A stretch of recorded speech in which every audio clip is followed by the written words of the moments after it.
게임과 게임 아닌 것의 얘기를 이제부터 시작해 보겠습니다. 규칙대로 하는 것. 이것만 있으면 일과 공부예요. 공부에서 2 곱하기 2는 4죠. 그런데 여기에서 4라고 하는 것을 얘기하면 정답이고 그래서 내가 점수를 받죠. 그건 게임과 다르지 않습니다. 그런데 말씀드렸다시피 이 규칙대로 하는 것에서 피드백이 없으면 그게 공부와 일이에요. 그래서 아까 공부의 신은 게임이지만 우리가 일반적으로 하는 공부는 게임이 아닌 겁니다. 참으로 재밌게도요. 보통 한 학기에 우리가 2번 시험을 봅니다. 그 2번 시험에 그 2번의 고통을 우리가 뭐라고 부르나요? 중간고사와 기말고사라고 부르죠. 시험 보실 때 즐거우셨어요? 즐겁지 않았습니다. 네. 시험이 즐거우면 이건 정말 문제가 있는 사람입니다. 근데 재밌는 건 많은 연구에서 한 학기가 4개월이라고 했을 때 이렇게 2달에 한 번씩 시험을 보면 그러면 나는 이 2달 동안 시험 본 걸 마지막에 피드백을 받는 게 되는 거죠. 근데 재밌게도요. 일주일에 한 번 시험을 보면 어떨까요? 끔찍할 것 같으시죠? 정말 끔찍할 것 같으시죠? 매일 보면 어떨까요? 정말 지옥 같으실 것 같으시죠? 재밌는 건 그 학기가 얼마나 고통스러웠는가는 시험의 횟수가 증가하는 것과 오히려 비례하지 않더라는 거예요. 왠지 아세요? 피드백을 자주 받거든요. 그래서 꽤 많은 경우에 사관학교라든가 아니면 그 외에 다른 학교 시스템에서 시험을 2달에 한 번 이렇게 어쩌다 한번 꽝 보면서 강한 고통을 남기고 있을 때 우리가 학생들이 더 시험을 싫어하고 시험을 자주 보는데 그때마다 점수를 받는 그 과정에서 학생들은 의외로 익사이팅한데 의외로 흥미진진한데 의외로 학기가 생동감 넘치는데 이런 얘기들을 하더라는 겁니다. 물론 그 과정에서 시험만 존재하는 건 고통이겠죠. 그런데 왜 이런 일이 벌어지는지 아십니까? 스코어를 자주 받거든요. 스코어를 내가 자주 검토할 수 있거든요. 그 과정에서 묘미가 생기더라는 거예요. 자, 그렇기 때문에 이 인간이 피드백을 어느 지점에 받고 얼마나 받느냐는 엄청나게 중요합니다. 자, 피드백이 어느 지점에 들어가느냐가 얼마나 사람을 많이 바꾸는가를 보여주는 실험 하나 보여드릴게요. 양초를 벽에 고정하셔야 됩니다. 촛농이 떨어지면 안 돼요. 테이블 위에 있는 물건들은 어떤 걸 이용해도 좋습니다. 어떻게 하면 이 문제를 해결할 수 있을까요? 이거 의외로 어려워요. 네? 벽에, 그러니까 이제 대부분 벽에 붙인다는 생각을 하십니다. 그래서 벽에 이렇게 딱 붙이고 촛농을 이렇게 세로로 계속해서 성냥으로 계속 그려서. 근데 이게 또 저희가 그렇게 만만하게 해놓질 않았습니다. 그래서 이 초가 길기 때문에 뚝 하고 떨어집니다. 계속해서 떨어져요. 실제로 어떤 미국의 명문대학 혹은 한국의 명문대학에서 이걸 하더라도 양초가 계속해서 뚝 하고 떨어져서 학생들이 무지하게 약 올라옵니다. 30분 넘어가도 해결 못하는 학생들의 비율이 70%가 넘습니다. 그런데요, 이 문제 어떻게 해결하는지 아십니까? 이렇게 해결하면 됩니다. 이렇게. 근데 이걸 진짜 못해요, 학생들이. 왜냐? 이 전장면이 앞정이 상자 안에 들어가 있었잖아요. 앞정이 상자 안에 들어가 있었기 때문에 앞정을 한번 비워내 볼 생각을 누구는 못하는 거예요. 그래서 이 문제를 해결하는 걸 그렇게 어려워하는 겁니다. 자, 그런데 이 상태에 놓고 문제를 해결하라고 하면 대부분의 학생들이 몇 분 내에 아하라고 하면서 상자를 딱 벽에 붙여놓고 앞정으로 상자를 고정해버립니다. 그리고 양초를 올려놓고 문제를 해결하죠. 첫 번째 상태에서는 왜 학생들이 문제를 해결 못했을까요? 고정관념으로부터 못 빠져나온 거예요. 고정관념으로부터 빠져나오지를 못하니까 이 학생들이 계속해서 힘들어하다는 거죠. 그런데 지금 이 상황은 학생들이 고정관념으로부터 빠져나온 상태죠. 빠져나온 상태가 되니까 그 다음에 문제를 해결할 수 있는 여지가 생기는 겁니다. 자, 우리가 이걸로부터 알아낼 수 있는 첫 번째 교훈은 뭡니까? 고정관념으로부터 빠져나오는 건 참 힘들구나. 이걸 첫 번째로 알아낼 수가 있겠죠. 근데 두 번째 더 재밌는 실험이 있죠. 이 상태에서는 너 이거 잘하면 내가 상금 줄게. 인센티브죠. 이렇게 인센티브를 강하게 주면 줄수록 오히려 문제를 더 해결 못합니다. 그러니까 오히려 고정관념으로부터 빠져나오기 전까지는 금전적 인센티브를 주면 강하게 약속하면 약속할수록 오히려 더 못하다라는 거예요. 그런데 참 재밌게도 이렇게 고정관념으로부터 이미 빠져나온 상태에서는 요 상태에서 인센티브를 강하게 약속하면 강하게 약속할수록 오히려 사람들이 더 이 문제를 잘 해결하고 저 상자를 벽에 붙여서 양초를 올려놓을 생각을 더 잘하더라는 겁니다. 더 빨리 가더라는 거예요. 정리해보면 이렇게 되죠. 어떤 문제를 해결해 나가는 과정에서 고정관념으로부터 빠져나오기 전까지는 그걸 돈으로 해결해 볼 수가 없더라는 겁니다.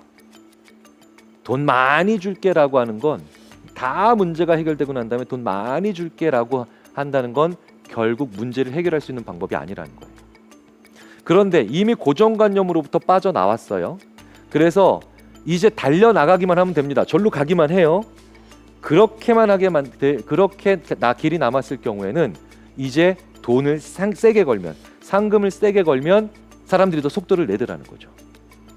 그러면 우리가 돈을 바라보고 사는 거, 더 많은 급여를 바라보고 사는 거, 더 큰 상금을 바라보고 사는 건 후반전에나 가능한 거죠. 전반전에 이렇게 무언가 창조적인 생각을 하거나 아니면 무언가로부터 빠져나오게 만드는 데는 다른 요소들이 필요하죠. 그게 바로 뭐냐? 게임적 요소라는 거예요. 나도 모르게 문제를 해결하고 싶은 거죠.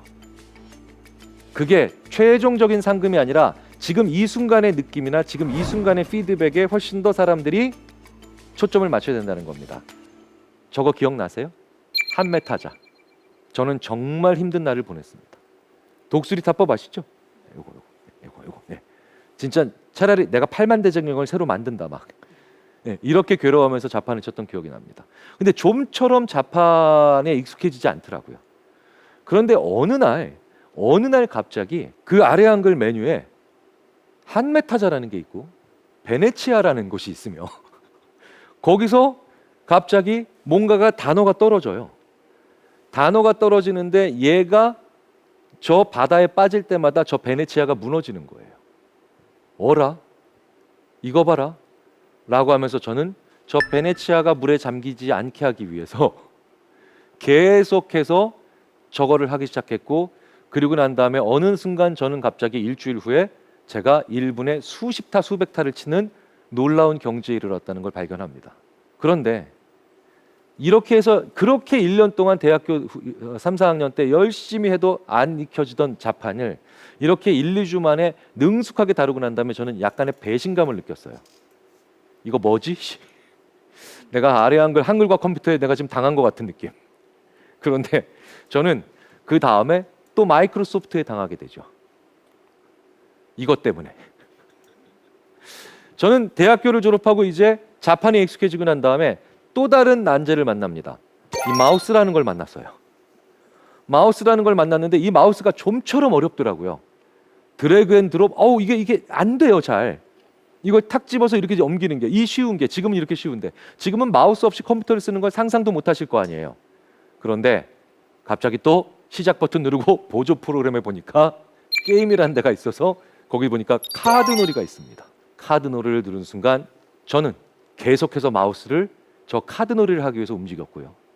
그리고 그 다음에 더 정교한 지뢰찾기를 통해서 이제 한 2주 정도 지나니까 저는 그저 게임을 한 것뿐인데 이제 저는 그냥 마우스를 사용할 수 있는 사람이 됐죠. 저 한메타자 교실과 그 다음에 저 카드놀이에서 저에게 너 자판 1분에 100타 이상 치면, 너 이 카드놀이 어느 정도 이상에 올라가게 되면 우리가 상금 준다, 이렇게 얘기하지 않았죠. 계속해서 나에게 피드백을 준 것뿐이에요.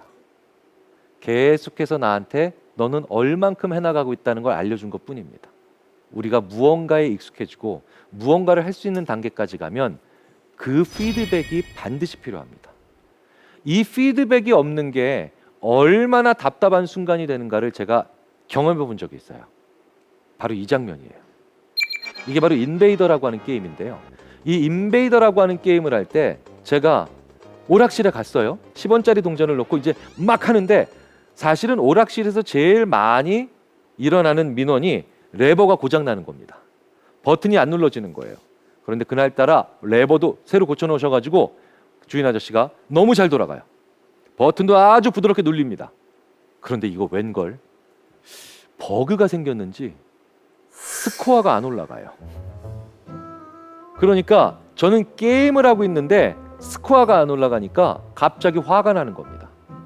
왜? 내가 하는 만큼 우주선이 터지는 만큼 점수가 올라가야 되는데, 즉 제가 하는 만큼 변하지를 않는 거예요. 그래서 저는 오락실 주인 아저씨께 10원 돌려달라 그랬어요. 왜?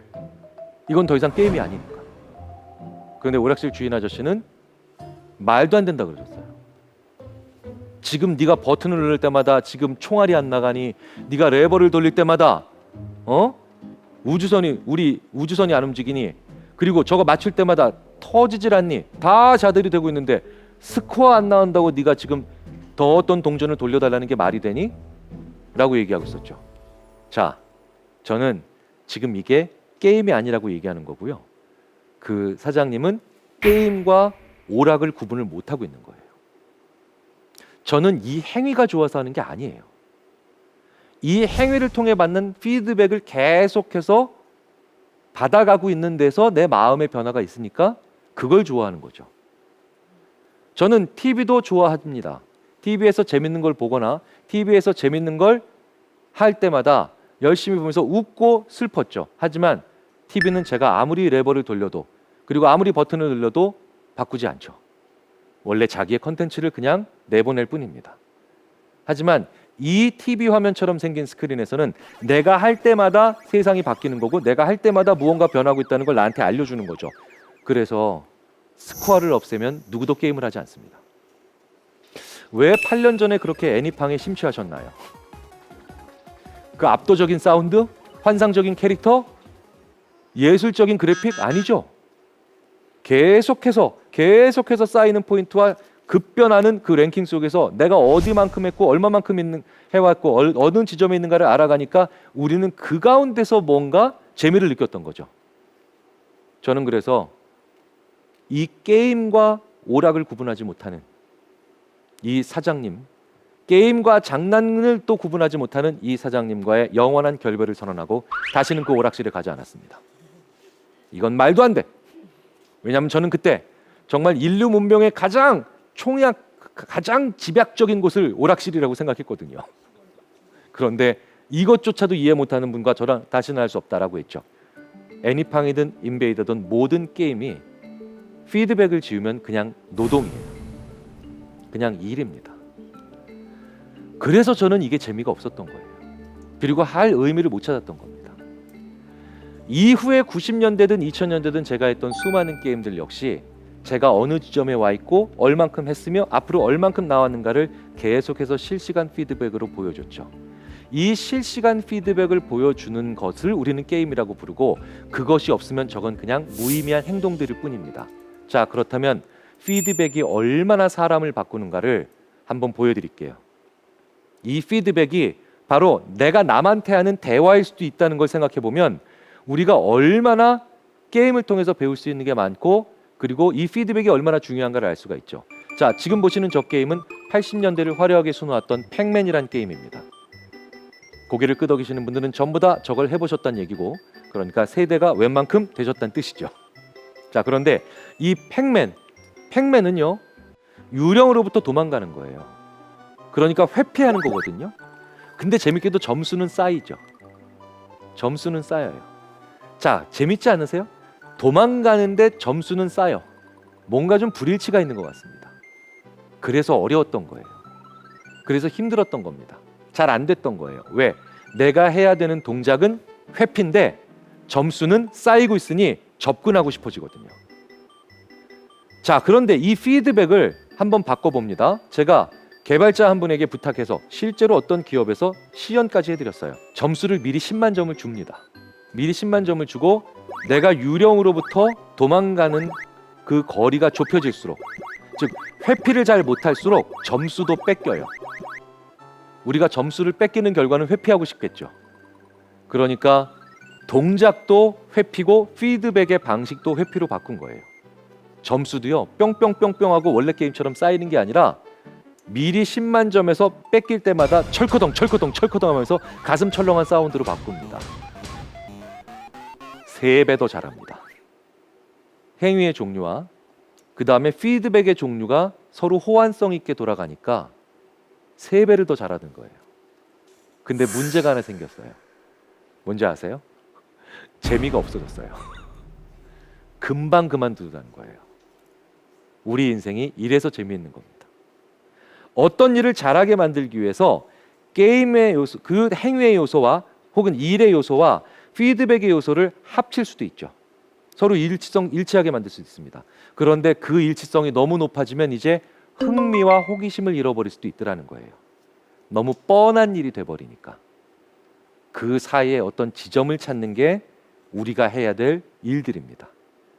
우리가 그 일을 더 잘하게 만드는 게 목적인지 혹은 그 일에 흥미를 가지게 되는 목적인지에 따라서 행위의 종류와 그 다음에 피드백의 종류를 어떻게 변환시키느냐에 따라서 무궁무진한 세계가 펼쳐질 수 있다는 거예요. 그래서 피드백의 종류가 많아지는 사회는 굉장히 중요한 사회입니다. 자, 제가 좀 살이 빠졌어요. 아까 한 분께서도 살이 많이 빠졌다, 피곤해 보인다. 심지어 제가 지금까지 피곤해 보인다는 얘기를 들어본 적이 없는 사람입니다. 워낙 토실토실해서.